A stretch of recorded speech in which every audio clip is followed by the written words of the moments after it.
Ndiri murume ane makore 35 ekuberekwa. 6 years back ndakabata mushonga kuti ndiite mari.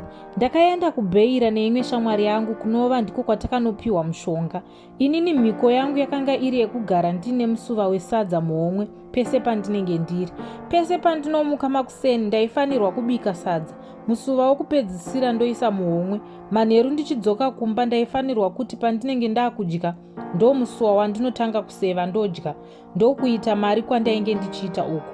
Ndaiva nerumu inogara bhokisi rine nyuchi. Pese pandairivhura makuseni ndaiwana makazara mari. Ndokupfuma kwandaiita.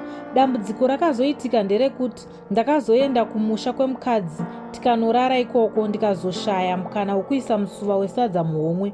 Makuseni acho taakudzoka manje ndakaona nyuchi dziya dzazara mumba mese. Takatotadza kupinda mumba nemhuri yangu ndikavaendesa kune imwe imba yangu. Ndakafonera sekuru vekuBeira vakati hapana zvavangaite nekuti ndini ndakatadza kuteedza mhiko dzangu. Ndiri kutsvaga wanoziva kwandingabatsirwa hama dzangu nekuti zvaakutorwarisa vana vangu. Ndakutyira kuti ndichafirwa nevana. Patoo ne1 week zvaitika hatisati tadzokera kumba kuya. Handitozivi kuti zvakamira sei ikoko.